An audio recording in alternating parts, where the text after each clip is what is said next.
everyone, welcome to another Dad's Making. My camera tripod broke, so I'm doing it old school by hand, and I have to figure something out. Today I'm going to be making something really nice and tasty and wholesome. I'm going to make Piragi, which is a Latvian ham or bacon and onion bun, but of course, like, I have to add my own twist, so cheese it is. Okay, so first what you do is you put up a hot pan, as you can see here, and then you put in your bacon. Make sure that you get everything out of your bowl. So you can buy either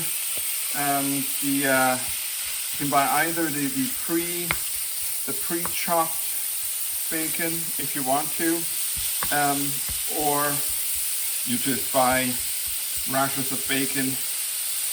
Like I have I think 600 grams now here, and you just fry them up.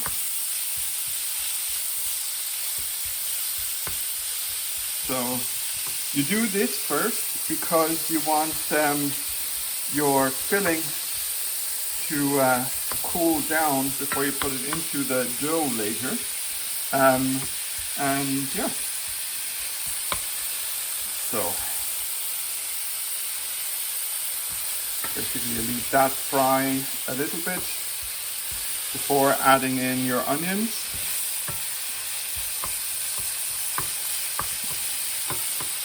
I know I need a new pan,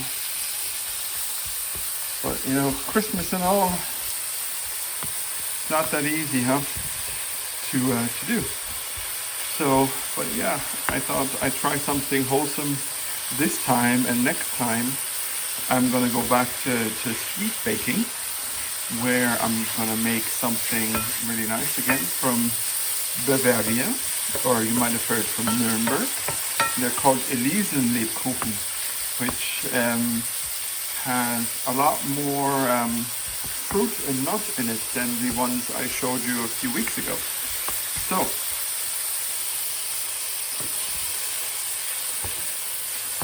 the bacon needs to brown a little bit more, and I'll be back once it's brown, and then we add the onions. So guys, as you can see, my bacon is nicely browning. So, and the fat is rendering out. So we have all the lovely bacon fat in there.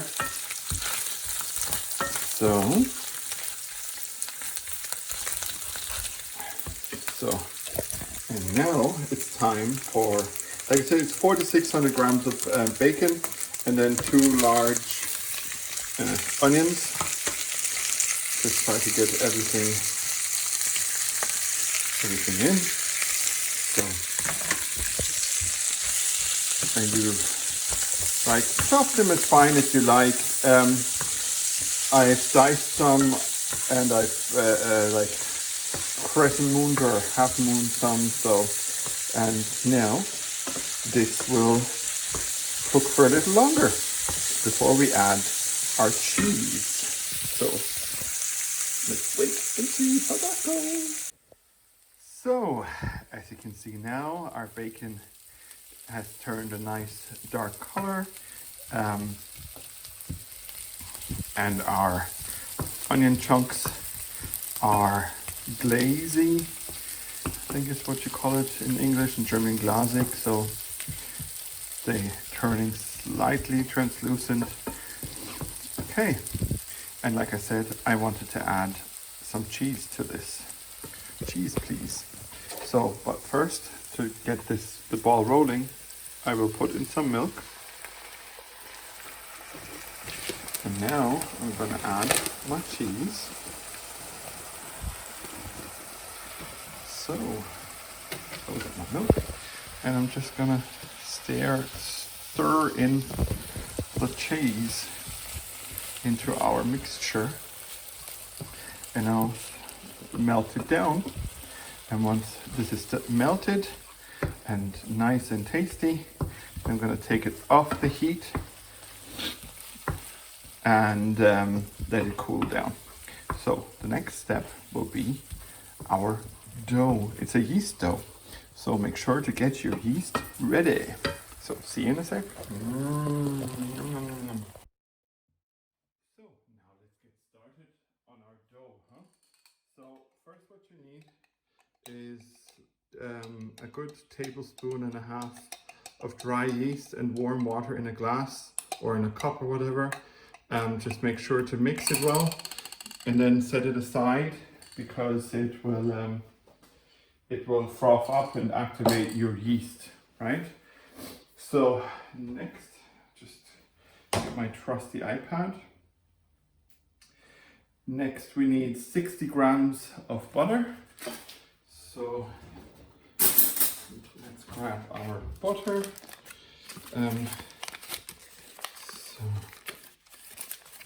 So 60 grams, actually I need to heat that in a saucepan. So you will need to heat it in a saucepan as well. So we're gonna go 24. Yeah. Okay, roughly 60 grams of butter. Great. Then we're gonna need 190 milliliters of milk. So 190 milliliters of milk. Perfect. So let's get that in there.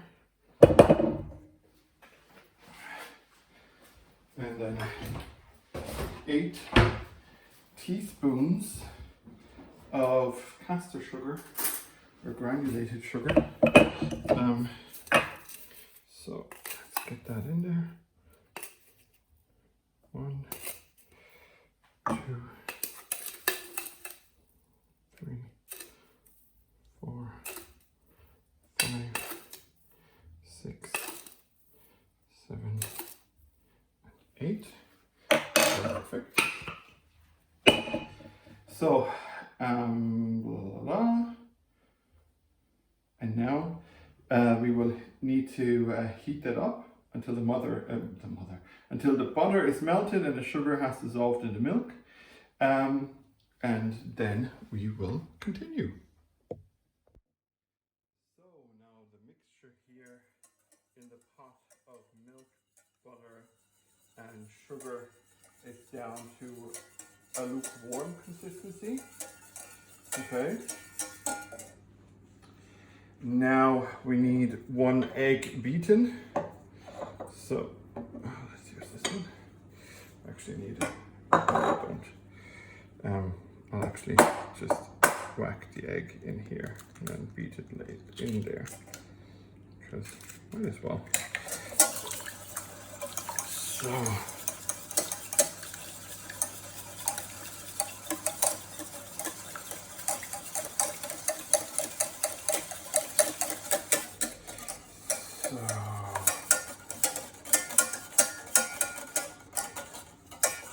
Perfect.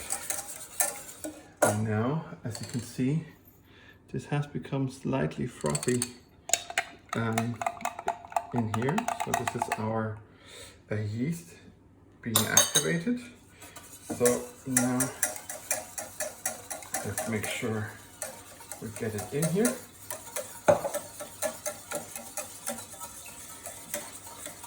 And make sure to,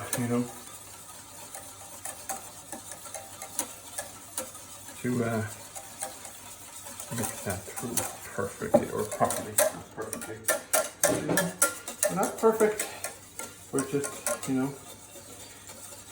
getting there. So now that we have this, we need a big bowl, okay?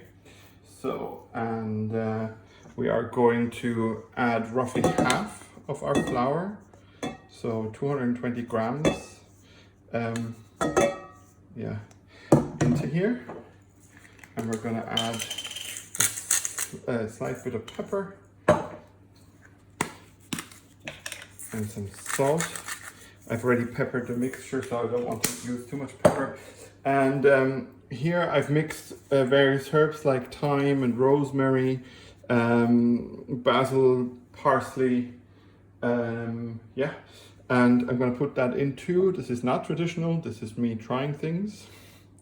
You can always use a mixed herb mixture and see how you like that flavor, or you come up with your own flavor, you know. So now let me just quickly go through this here, and while I'm stirring I'm going to add my liquid into this here. Make sure to combine it all. So I'm not gonna use the full liquid. I'm gonna stir a little bit more. Now it's getting too tough to stir. I'm gonna put in the rest. So I just set that aside. So now let's make sure to properly give this a stir, because we don't want lumps. If you have a machine, by all means, use a machine.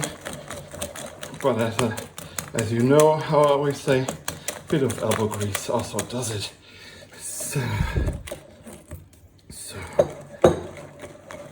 So that's now nicely combined. And now we add in the rest of our flour. So let me just get rid of that. And I put the lid back onto the salt. So, and then stir in everything into your mixture. So, oh. Yeah, this comes off sometimes, I don't know why. So let's just make sure that we actually get everything combined. So, okay. This mixture at the moment looks a bit wet, right? But that's okay. We can always add a bit more flour to the mixture. That is no problemo. No problemo. Okay, so oh shoot, I got myself dirty here. Where's my towel? So once we have all that mixed and come together, we're just gonna leave this baby rest for 10 minutes. I'm just gonna use my trusty spatula one more time just to get the dough off of the side here of my glass bowl, and make sure, you know, that everything is well and truly combined. So now I'm gonna leave this be for 10 minutes, and then I will be right back. So 10 minutes are up. So our dough is rested now. So now what we need to do is get our hands dirty with a well floured surface.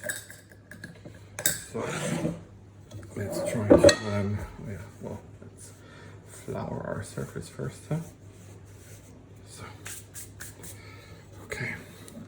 Now I'm using my spatula to get the most of it out, well, as I can get.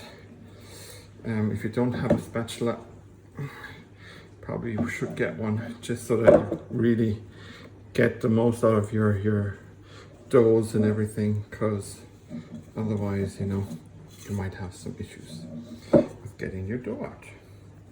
So there's a little bit more in here, and there's, okay, so let's flour our hands just like we did the dough, and just get the dough and start knitting.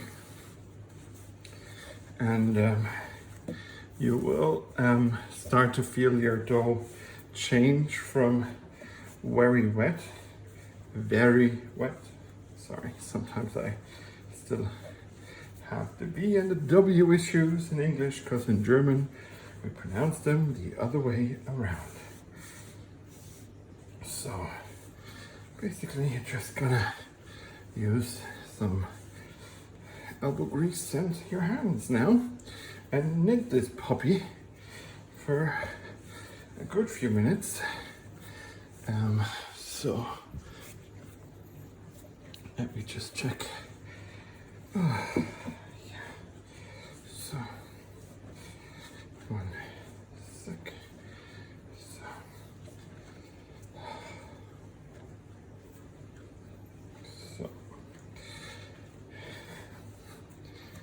So your dough is going to turn a little bit less wet.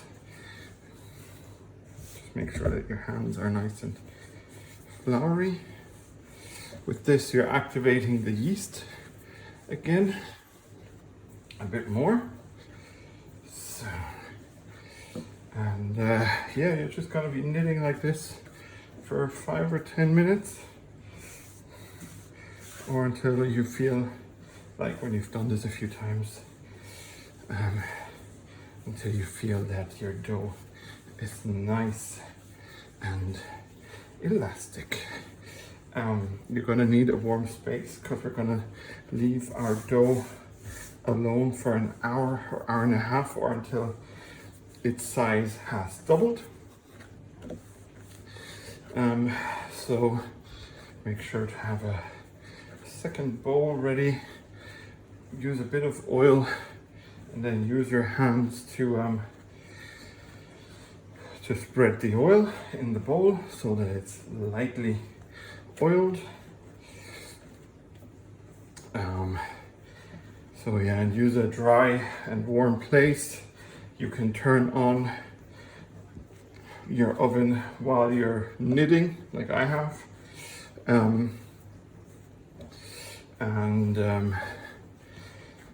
Like I put it on to 80, and then once this baby goes into the bowl, I'm gonna cover it with a kitchen towel, and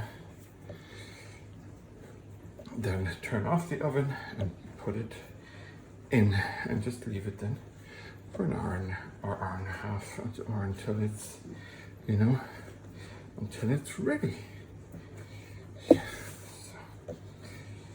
So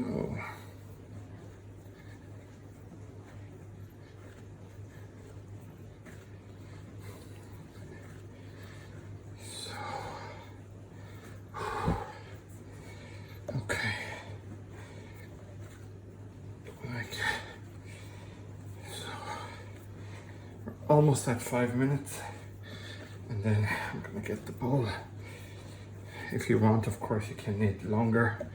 You probably can use some kind of bread machine that knits the dough for you, because you can make yeasty bread. So if you have, then use that. And if you don't, then use your hands. And I'm sure if you have kids around, they can help a little bit at least. They probably won't do the full 5 to 10 minutes and just be like, oh, my arms hurt. But you know what? That's okay. Then you take over again, do it for a little bit, and then they can take over again, you know? And that way you can actually share this experience. So, okay. So, and this here basically, you know, like, I know I'm making piragi, but that's just the way that you you kind of fill it. If you wanted to make that sweet, you make your own just kind of yeasty dough rolls that are sweet. then great. The recipe is the same, just leave out your herbs, unless you want something herby with your sweetness, which probably would work. Like, I'd say something with cherry would work well with rosemary and thyme, for instance. So yeah, you probably could do a nice rosemary and thyme dough and make a cherry filling. So I can feel the dough changing in my hands, just the way that it's behaving. And yeah, the texture is a bit different and everything. So we are getting there. And I am actually quite happy with where we are. So let me get my other bowl.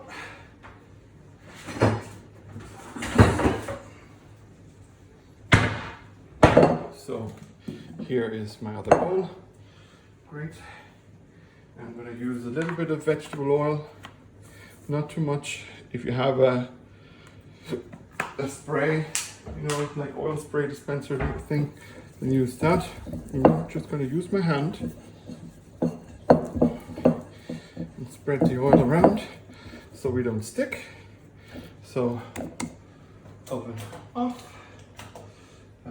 Fresh kitchen towel. So, and then we'll see you soon. Off you go. Night night. See you in a sec. So everyone, I don't want to shake you there. As you can see, my dough is lovely and risen. Yeah, there's a bit of residue oil, but that's okay. So perfect. So I have my dough here, and I have the cheese and bacon and onion mixture here. I'm just gonna get myself a better spoon.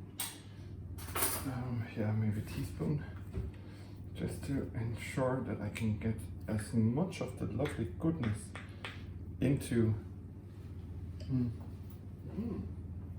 the piragi. So now what you do is get roughly walnut sized bit of dough, maybe a little bit more than that, and then you roll it into a ball. And then when it is a ball, let's make sure that we do this properly, huh? So, and then when it is a ball, you kind of start teasing it out, a bit like a miniature pizza dough. So, okay, and then we lay it on our hand, take our filling, take it, well, that's a bit much. It's a bit much, I'd say. Let's just see. Yeah, and then we fold this in, and fold all the edges in. And for the traditional piragi, you then do like a football shape. So let me just make sure that it's closed up, and then you have your shape here. And I'm just gonna fold this in a little bit more. So, but this is closed. Perfect. Yeah, and so we continue to do that while our oven is heating up at 180, and then I'll show you how to do our egg wash. So now, as you can see, our piragi, I can't remember how to pronounce it properly, are done. So what we need to do now is make an egg wash, right? Someday I'll learn how Jamie Oliver cracks an egg with one hand. So place that to the side and just give that a quick beating.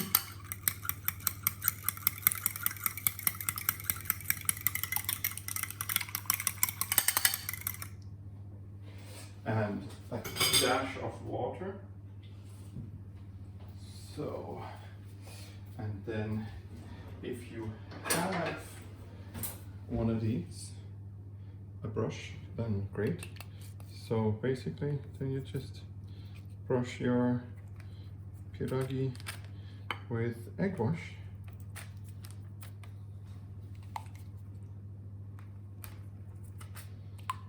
So, and judging by the amount of dough that I have left, I'm probably gonna get another tray of piragi out of this, and I'm gonna pre-form the balls because, as you can see, some of them are bigger than others, and like with these kind of things you kind of want to make sure that they're all similar size. So 2 done here. So now that we have egg washed these babies, I think I need to squeeze here. Yeah. So let me just check how long they go in for. 12 to 15 minutes at a preheated oven at 180. I might turn it down slightly because, as you guys know, I like it low and slow better. But I'll see you in a sec when these are done. So guys, here are the piragi. As you can see, they are nice and brown, and they are done. They smell delicious, especially because of the added herbs in the dough. So, and I've already had like 2 or 3, I'm not gonna lie. They turned out yum. Bet they're even gonna be super yummy cold. So yeah, that's basically it with these here. They're very dippable, so a guacamole or a salsa or something like that, I'd say, would go really well with it. As always, follow me on Instagram, Facebook, and Twitter, or head on over to patreon.com/projectdad. You can find all the links also in the description below.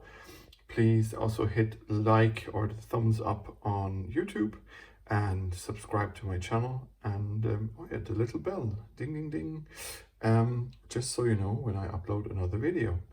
And as always, thank you for watching. I hope you have as much fun making your own piragi as I had making them, and I can't wait to show you what I have planned next. Love and respect. Good night and good game, even though it's baking. Your Project Dad, Steve, is out.